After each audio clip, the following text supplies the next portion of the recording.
Chemistry class 10 बाब पहिरियों सबक 9 तसवुराती खाको कॉन्सेप्ट डायग्राम आया केमिस्ट्री उस्ताद नजीला चन्ना आवा के सिंध ऑनलाइन स्कूल में भली कार असांजे अॼोके लेक्चर जा मौज़ू आहिनि कॉन्सेप्ट डायग्राम। इन कॉन्सेप्ट डायग्राम में असां पंहिंजे चैप्टर में जेके जेके शयूं पढ़ियूं आहिनि उन्हनि जा जेके बि कॉन्सेप्ट्स आहिनि उन्हनि खे डायग्राम जे वसीले सम्झंदासीं। कॉन्सेप्ट डायग्राम में मुख्य जेके पॉइंट्स आहिनि उहे असांजे जेके कॉन्सेप्ट्स आहिनि उहे ॾिनल आहिनि, उन्हनि खे असीं वारे वारे सां सम्झंदा हलूं था।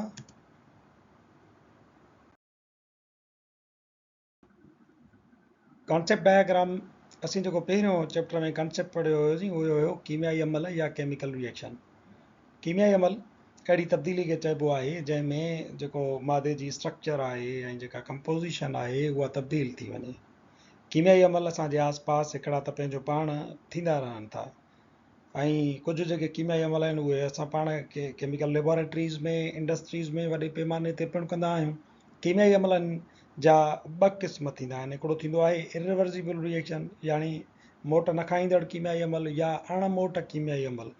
अणमोट कीमियाई अमल अहिड़ो क़िस्म जो कीमियाई अमल थींदो आहे जंहिंमें अंसर जॾहिं पाण में मिलंदा आहिनि या मुरकिब पाण में मिलंदा आहिनि त उन्हनि मां जेका प्रोडक्ट ठहंदी आहे उहा प्रोडक्ट ठही वई ऐं उन खां पोइ उहा वरी प्रोडक्ट पंहिंजो पाण पोइ मोट खाई वरी अंसरनि में तब्दील कोन थी वेंदी या पंहिंजनि जुज़नि में मुरकिबनि में तब्दील वरी कोन थी वेंदी। तंहिंजे करे असां हिनखे इरिवर्सिबल रिएक्शन चवंदा आहियूं ऐं उनखे असां सिंगल हेडेड जेको एरो थींदो आहे उन सां असां इस्तेमालु कंदा आहियूं। ही केमिकल इक्वेशन में उनजी निशानी आहे त तीर जेको आहे उहो सिंगल हेडेड एरो हूंदो, उहो असांखे ॿुधाईंदो आहे त जेकी रिएक्टेंट्स आहिनि उहे प्रोडक्ट में तब्दील थी विया ऐं हिते कीमियाई अमल पूरो थी वियो। तंहिंजे करे असां चऊं था त irreversible reactions always go to completion, यानी उहे पुॼाणी ते पहुची वेंदा आहिनि। कीमियाई अमल थियो, प्रोडक्ट ठही वई, उते कीमियाई अमल असांजो पूरो थियो। कीमियाई अमलनि जो ॿियो जेको क़िस्म आहे उहो थींदो आहे रिवर्सिबल रिएक्शन यानी मोट खाईंदड़ तब्दीलियूं। हिन कीमियाई अमल खे असां डबल हेडेड जेको एरो आहे उहो असां ॾींदा आहियूं ऐं उहो डबल हेडेड जेको एरो आहे असांखे इहो ॿुधाईंदो आहे त रिएक्टेंट जेके आहिनि उहे मथियों तीर थो ॿुधाए त प्रोडक्ट में तब्दील थिया, वरी हेठियों तीर थो ॿुधाए त इहा जेका प्रोडक्ट आहे उहा वरी पंहिंजे रिएक्टेंट्स में तब्दील थी वेंदी। तंहिंजे करे हीअ जेके कीमियाई अमल आहिनि उहे कॾहिं बि मुकमल कोन थींदा आहिनि, उन्हनि जी का पुॼाणी कोन थींदी आहे, इहे पिया हलंदा आहिनि। Takes place in both directions, हीअ तीर असांखे इहो ॿुधाए थो त जेके रिवर्सिबल रिएक्शन आहिनि उहे ॿिन्ही तरफ़नि ॾे फॉरवर्ड डायरेक्शन में बि हलंदा ऐं रिवर्स डायरेक्शन में बि पिया हलंदा आहिनि।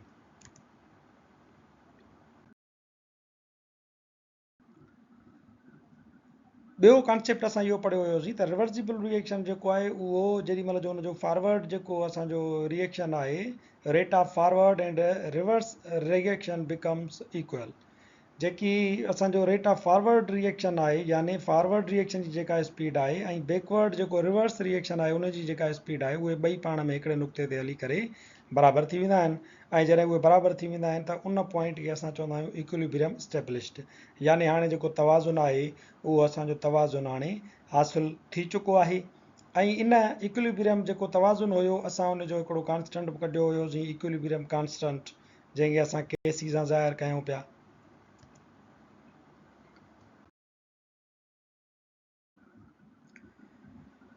इक्विलिब्रियम कांस्टेंट जो जेको ताल्लुक़ हुयो उहो हुयो लॉ ऑफ मास एक्शन सां।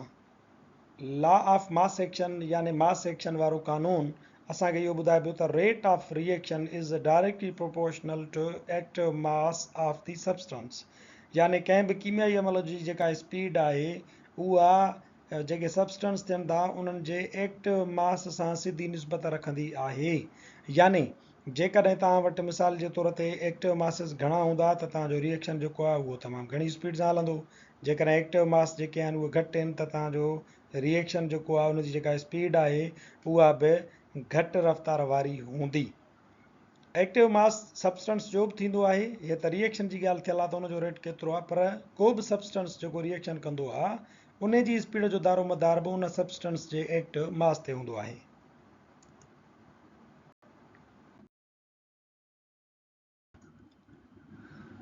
इक्विलिब्रियम कांस्टेंट सां रिलेटेड हिकिड़ो ॿियो तस्वुर या कॉन्सेप्ट असां पढ़ियो हुयोसीं, एप्लीकेशन्स ऑफ इक्विलिब्रियम कांस्टेंट।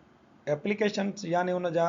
इस्तेमाल इक्विलिब्रियम कांस्टेंट जा इस्तेमाल कहिड़ा आहिनि या असांजी कहिड़े कम जी आहे त असां इक्विलिब्रियम कांस्टेंट जा ॿ इस्तेमाल पढ़िया हुयासीं हिकिड़ो इहो त इक्विलिब्रियम कांस्टेंट जो वैल्यू जेको असां मालूम कंदा आहियूं उहो असांखे डायरेक्शन ऑफ रिएक्शन कहिड़े तरफ़ वञे थो फॉरवर्ड थो वञे या बैकवर्ड इहो मालूम करण में मदद ॾींदो आहे ऐं ॿियो इन जो इस्तेमालु इहो आहे त एक्सटेंट ऑफ रिएक्शन ॿुधाईंदो आहे यानी केतिरे क़दुरु जेको असांजो कीमियाई अमल आहे उहो केतिरी हद ताईं अॻिते वधियो आहे केतिरा जेके रिएक्टेंट्स आहिनि उन्हनि जो मक़दार जेको आहे सो प्रोडक्ट में तब्दील थियो आहे सो डायरेक्शन ऑफ रिएक्शन असांखे मालूम असां कीअं कंदा आहियूं पहिरीं त तव्हांखे इहो यादि रखणु घुरिजे त जेको इक्विलिब्रियम आहे उहो रिवर्सिबल रिएक्शन्स में इस्टेब्लिश थींदो आहे रिवर्सिबल रिएक्शन्स जेके हूंदा आहिनि उन्हनि खे असां डबल हेडेड एरो सां ज़ाहिर कंदा आहियूं डबल हेडेड एरो असांखे इहो ॿुधाईंदो आहे त मथियों जेको एरो आहे जंहिंजो फेस जेको आहे उहो राइट खां लेफ्ट खां राइट तरफ़ आहे उहो ॿुधाए थो त रिएक्शन फॉरवर्ड तरफ़ वञे थो ऐं ॿियो जेको हेठियों तीर आहे जेको वरी सॼे पासे खां खॿे तरफ़ थो वञे उहो ॿुधाईंदो आहे असांखे रिवर्स डायरेक्शन यानी प्रोडक्ट खां रिएक्टेंट जे तरफ़ हाणे जेकॾहिं केसी जो वैल्यू असां मालूम कयूं था उहो असांखे इहे ॿई पासा ॿुधाए सघे थो त कहिड़ो वैल्यू आहे जेको तव्हांखे ॿुधाईंदो त तव्हांजो जेको रिएक्शन आहे उहो फॉरवर्ड डायरेक्शन में थो वञे या तव्हांजो जेको रिएक्शन आहे उहो रिवर्स डायरेक्शन में थो वञे सो उन जे लिहाज़ खां 3 पॉइंट्स हुयूं नंबर पहिरीं पॉइंट इहा आहे त जेकॾहिं QC यानी रिएक्शन कोशंट जो वैल्यू इक्विलिब्रियम कांस्टेंट खां वॾो आहे त रिवर्स रिएक्शन थो हले पियो यानी तव्हांजो जेकॾहिं QC जो वैल्यू रिएक्शन कोशंट जो वैल्यू इक्विलिब्रियम कांस्टेंट खां वॾो आहे त तव्हांजो जेको प्रोडक्ट आहे उहा रिएक्टेंट में उन वक़्तु तब्दील थिए थी पई यानी रिवर्स डायरेक्शन में थो हले ॿियो असांजो नुक़्तो इहो हुयो त जेकॾहिं QC जो वैल्यू जेको आहे reaction quotient is smaller than equilibrium constant त यानी असांजो जेको रिएक्शन आहे फॉरवर्ड डायरेक्शन में थो हले रिएक्टेंट्स जेके आहिनि उहे प्रोडक्ट में तब्दील थियनि था टियों नुक़्तो असां इहो पढ़ियो हुयोसीं त जेकॾहिं रिएक्शन कोशंट जो वैल्यू बराबरि आहे इक्विलिब्रियम कांस्टेंट सां ॿई हिक जेतिरा आहिनि त यानी तव्हांजो जेको डायरेक्शन्स आहिनि उहे ॿई हिकु फॉरवर्ड रिएक्शन ऐं रिवर्स रिएक्शन ॿई साॻी स्पीड में था हलनि पिया यानी हाणे हिकिड़ो इक्विलिब्रियम जेको आहे उहो हासिलु थी वियो आहे एक्सटेंट ऑफ रिएक्शन केतिरी हद ताईं कीमियाई अमल तव्हांजो अॻिते वधियो आहे केतिरी हद ताईं रिएक्टेंट्स जेके आहिनि प्रोडक्ट्स में तब्दील थी विया आहिनि उन में असां हिकिड़ी पॉइंट इहा पढ़ी हुईसीं त असांजो जेको स्मॉल वैल्यू ऑफ केसी आहे उहो जेकॾहिं केसीअ जो वैल्यू स्मॉल आहे यानी जेकॾहिं केसीअ में 10 रेज़ पावर माइनस में थो को वैल्यू अचे त उनखे असां चवंदा त इहो केसी जो स्मॉल वैल्यू आहे उनजो मतिलबु आहे त तव्हांजो रिएक्शन जेको आहे उहो कंप्लीट थियण ॾांहुं कॾहिं बि कोन वधंदो छो त हिन सूरत हाल में इहो थींदो आहे त small value of KC is obtained if nominator is small value तॾहिं तव्हांखे हासिलु थींदो आहे जॾहिं नॉमिनेटर जेको आहे उहो नंढिड़ो हुजे नेग्लिजिबल हुजे हाणे नॉमिनेटर केरु आहे केसी में प्रोडक्ट यानी उहा तमामु नंढड़ी आहे ऐं डिनॉमिनेटर जेको आहे उहो लार्ज आहे रिएक्टेंट्स जो मक़दार अञा तमामु घणो आहे त हाणे रिएक्टेंट जो थोरो मक़दार जेको आहे उहो प्रोडक्ट में तब्दील थी वियो आहे ऐं उते ई इक्विलिब्रियम खां जेको आहे तव्हांजो हासिलु थी वियो आहे त हाणे रिएक्शन तव्हांजो जेको आहे सो कॾहिं पूरो कोन थींदो तव्हांजा रिएक्टेंट जेके आहिनि उहे पिया हूंदा तमामु घणा थोरे मक़दार मां प्रोडक्ट ठही वई आहे स्मॉल वैल्यू ऑफ केसी असांखे इहो ॿुधाईंदो आहे नंबर ॿियो लार्ज वैल्यू ऑफ केसी यानी केसी इक्विलिब्रियम कांस्टेंट जो वॾो वैल्यू तॾहिं हासिलु थींदो आहे जॾहिं नॉमिनेटर वॾो हुजे यानी प्रोडक्ट तमामु घणे मक़दार में हुजे ऐं डिनॉमिनेटर जेको आहे उहो थोरो हुजे यानी रिएक्टेंट जेके आहिनि उहे थोरा बचा हुजनि प्रोडक्ट तमामु घणी थी वई हुजे ऐं इक्विलिब्रियम हासिलु थी वियो हुजे हाणे अहिड़े क़िस्म जा रिएक्शन जेके आहिनि उहे असां सम्झंदासीं त मुकमल थी विया छो त असांखे खपे पई प्रोडक्ट रिएक्टेंट थोरा बचा आहिनि प्रोडक्ट जेका आहे उहा घणी थी वई आहे त असांजो रिएक्शन कंप्लीट थी वियो असांखे हाणे प्रोडक्ट खपे पई उहा मिली वई लार्ज वैल्यू ऑफ केसी तॾहिं चइबो आहे जॾहिं तव्हांजे केसी वैल्यूअ जे 10 रेज़ पावर जेको मथां वैल्यू हुजे जेको एक्सपोनेंशियल पावर हुजे उहो पॉज़िटिव हुजे